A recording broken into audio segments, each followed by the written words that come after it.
बात वही आई है समाज जारे विघ्नन व्यापे कोई। अब विघ्न में दो तरह का विघ्न होता है, एक तो लौकिक विघ्न होता है जो एक सामान्य रूप से कोई ग्रह गोचर का, कोई भूत प्रेत का, ऐसे जो होता है नजर टोकार का, एक तो ऐसे विघ्न होता है।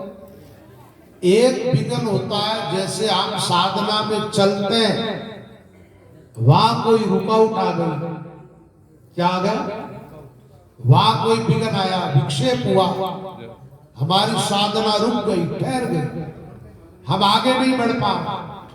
एक ये विघ्न होता है। दूसरा एक और विघ्न होता है, साधन करने वालों के मन के अंदर स्वर्ग आदि दिव्य लोकों के सुख भोगने की इच्छा होती है, ये भी एक विघ्न है साधना। उसके कारण, उस कामना के कारण दिव्य लोकों में आप चले जाओगे, लेकिन मोक्ष वंचित रह जाओगे। तो संतों का समागम करोगे तो जीवन में लौकिक विघ्न भी नहीं आएगा। एक बात है, सही ढंग से आप भजन साधन में लग जाओ, भूत प्रेत डाकड़ी साकड़ी जमदूत आदि आपके पास तक नहीं आए। जहां आप चले जाओगे वहां से वो हट जाएगा। क्या होगा?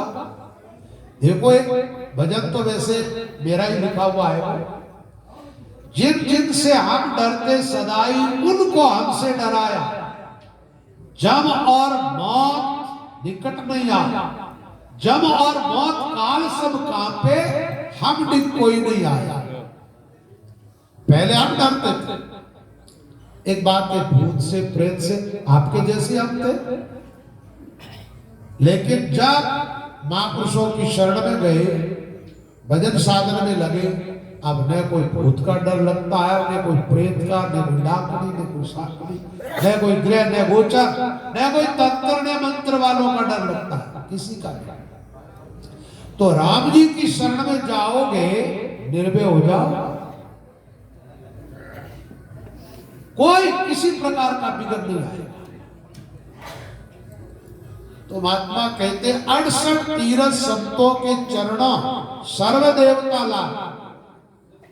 तो ऐसा तो है नहीं कि महात्मा लोग जहां चलते हैं वहां 68 तीर्थ साथ चलते हैं, ऐसा नहीं। 68 तीर्थों में जाने से जो पवित्रता आती है ना, उन सारे तीर्थों की पवित्रता महात्माओं के चरणों में रहती है। और जहां उन महापुरुषों के चरण मंडल होते हैं, जहां चरण पड़ते हैं, वहां से वो अन्य विघ्नों को मिटा देते हैं। रामदास जी महाराज देवगढ़ गए, लोगों ने भूतिया हवेली के अंदर ठहराया। कहां ठहराया? एक हवेली थी जिसमें भूत रहते थे। उस हवेली का नाम क्या था? भूतिया हवेली। 11 भूत थे उसमें। महाराज अंदर गए और वो भूत विचार किया किधर से निकले, तो हड़बड़ाहट में भागे और नाले में घुस गए। पहले घरों के अंदर पानी निकलने का नालचा होता है ना, उसके अंदर महाराज आकर के उसी नाले के सामने अपने पैर धोए और उनके चरणों का जल अंदर गया। उन प्रेत आत्माओं के स्पर्श हुआ, वो प्रेत राम राम करने लगे और 11 भूतों का उद्धार हो गया, मुक्त हो गए। छकी दृष्टि जहां पर पड़े, रोम रोम छिप जा। ऐसी दिव्य अलौकिक महिमा है महात्माओं की। और जो देवता आते हैं और देवताओं के द्वारा हमें लाभ होता है, वो केवल अच्छे महात्मा, जिसको अपन कह सकते हैं केवली भक्ति करने वाला, अनन्य भक्ति करने वाला हो, दस्ता भक्ति करने वाला हो, एक परमात्मा में निष्ठा रखने वाला हो, एक एक को आश्रय, एक एक को ज्ञान, एक एक की भावना, एक एक को ध्यान, एक एक को ध्यान, एक में सर्व समाया, ये पतिव्रता की रीत, प्रीत सो पति को पाया, एक राम धरतार है, जार दूसरा आम, एक एक को आश्रो, एक एक को ज्ञान। राम तुम्हारो आश्रो, राम तुम्हारो ज्ञान, राम तुम्हारो भजन मुख, राम तुम्हारो ध्यान, राम तुम्हारो ध्यान, राम तुम श्रीपल राजो, आगे पीछे राम, दसों दिस राम ही राजो, राम चरण एक राम बिना मन माने नहीं आन, राम तुम्हारो आसरो राम तुम्हारो ज्ञान। ऐसे राम उपासक कोई महात्मा आ जाए तो समझ लो घर पे सारे देवता हैं। एक बात है, सब देवों को देव रमैयो, सब देवताओं पर शासन करने वाला कौन है? राम जी। देवताओं में शक्ति है, वो उनकी स्वतंत्र नहीं है, राम जी की दी हुई शक्ति है, राम जी का दिया हुआ सामर्थ्य है। और उनके पास जो सामर्थ्य है वो भी सीमित। ये सूर्य में प्रकाश दिखाई देता है ना आपको सुबह, ये सूर्य का खुद का नहीं है।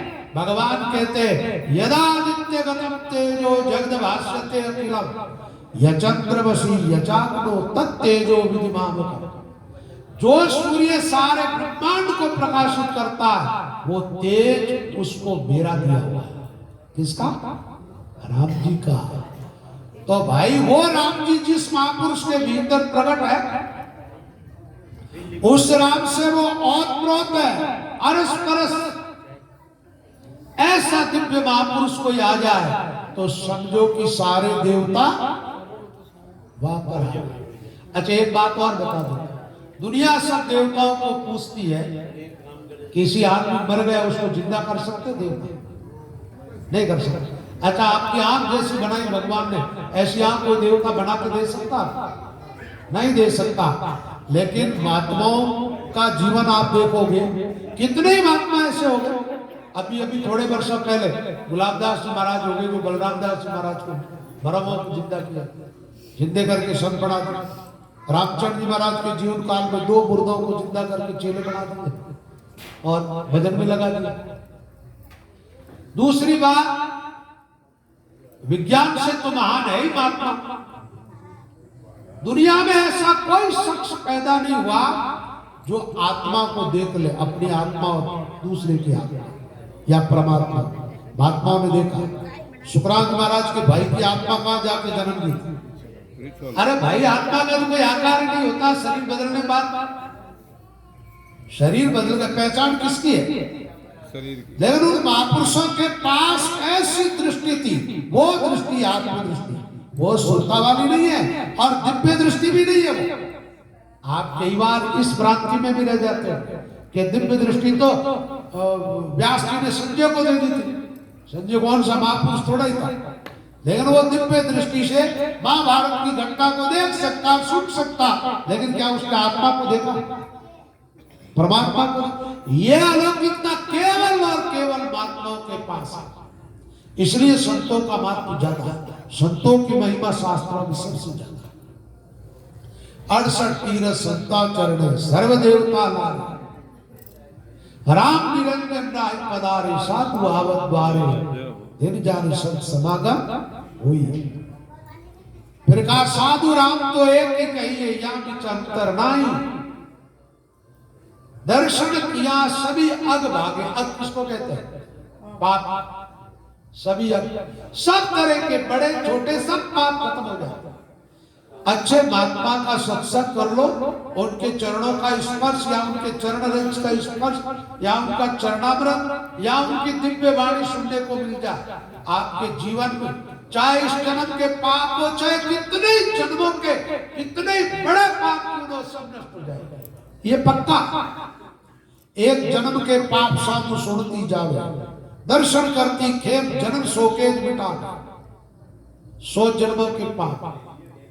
इसलिए आपने एक पंक्ति सुनाई थी, आप भोजन कर रहे थे, दिन दिन मोरत जारे गड़ी, बोलो साधु दर्शन कीजे।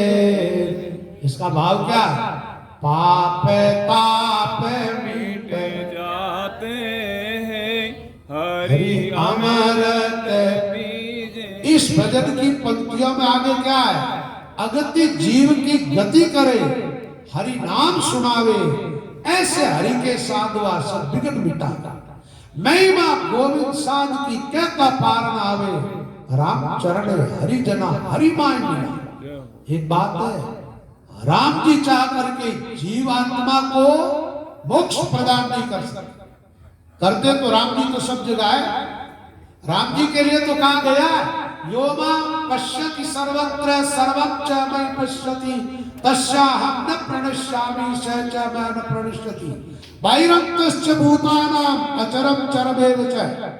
राम जी तो हमारे बाहर भीतर सब जगह सब राम में सब में राम, उसके बावजूद भी जीव नरक में जाते हैं, 84 में जाता है। लेकिन किसी महापुरुष के चरणों की शरण ले ली वो जीव कभी नरक की तरफ नहीं जाएगा, ये पक्का।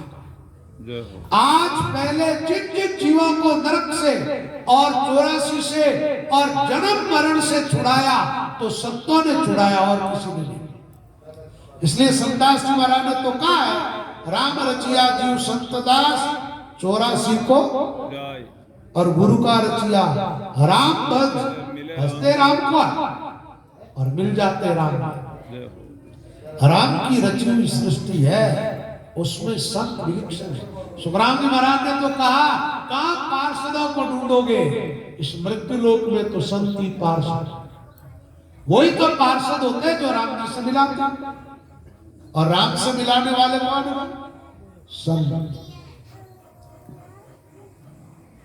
तो रामदास जी महाराज कहते हैं जन्म जन्म का, उन्होंने कहा रामदास संतों के शरण साधु राम मिला, मैं तो गुरुजनों की शरण में हूं और इनकी कृपा से ही राम जी की प्राप्ति हुई है। तो सज्जनों, राम जी से मिलने के लिए इस जीवन में तैयार हो जाओ। ऐसा जीवन बार बार मिलने वाला नहीं है। संत महात्मा कहते भटकत भटकत नीट बड़ा मुश्किल से मिला। 43 लाख 20,000 वर्ष बीते, मनुष्य जन्म प्राणी मीठा नीट पाए। और इस जीवन में लाभ उठानी चाहो तो आप जहां बैठे हो या बैठे बैठे सारी तपस्या, सारे तीर्थों का फल और वेदाध्ययन का फल केवल और केवल राम नाम का सुमिरन करने से पा सकते। तत्विचार वेदन को आर्य पुराण को स्मृति को सार, उन्हीं गीता जी को टीको है, शिव को श्रृंगार, शनकादिकुन को विचार, हनुमान को आधार, ऐसो नाम राम जी को है। के सुखदेव नृप पूछत प्रश्न कर और आंख बाक बके सबे रस भीको है। नाम ले गणी का विवान चंड पार भाई, ऐसो यो पुनीत नाम प्रभु जी को नीको है। वेद पुराण आन धर्म सारा, सब सुसिरे राम रंकारा। 2 वेर द्वारका त्रिवेणी जाय, 3 वेर 4 वेर काशी गंगा हो नाये ते, 5 वेर गया जाय, 6 वेर नैमिषारण्य, 7 वेर पुष्करम में मंजन कराए थे। रामनाथ जगन्नाथ बदरी केदारनाथ द्रोणाचल 10 वेर जाय पग धोए थे। जीतो फल हो करोड़ तीर्थ के स्नान किए, इतो फल हो देख राम नाम गाए थे। सच्चाई तो यह है सारे तीर्थ राम नाम से प्रकट हुए। अब मेरे पास इतना टाइम नहीं है ताकि आपको बताता, माया ब्रह्म स्वरूप है, जान रंकार मकार, जुगल वरण जप लीजिए संसारों को सारा। तो सज्जनों, बात यह है संतों का सत्संग करो और फिर भजन में लग जाओ, महापुरुषों की वाणी सुन करके, जिससे आप परम लाभ प्राप्त करोगे। एक बात है, एक दिन ऐसा आएगा ही घर बार परिवार धन दौलत सब छूट जाएगा, आप मरे चुप कर ले। एक बात, घर तो रहेगा लेकिन फिर आपके लिए नहीं, परिवार रहेगा आपका नहीं, दौलत रहेगी आपकी नहीं, प्राण शरीर से अलग होते ही दुनिया से कनेक्शन कट जाएगा। उस दिन कहां जाओ? उस दिन तुम्हारी मदद करेगा राम का नाम, और संपत्ति सच्ची वही है जो विपत्ति में काम आए। जीवात्मा में तो उसी समय विपत्ति पड़ती भाई, सब कुछ छूट जाता, उस समय मदद करता है राम का नाम। राम कहे तो राम ही मिले, दूजी नहीं हो पाए। बोलो राम। अब मैं अकेला ही बोलता जाऊंगा तो ठीक नहीं रहेगा, और भी महात्माओं की सुने। कई महात्मा है भगवे में, कई महात्मा या गुलाबी में, कई महात्मा या सफेद कपड़ों में, कोई धोती में, कोई सापा में, कोई पायजामा में। यहाँ महात्माओं की वाक्या अलग अलग है।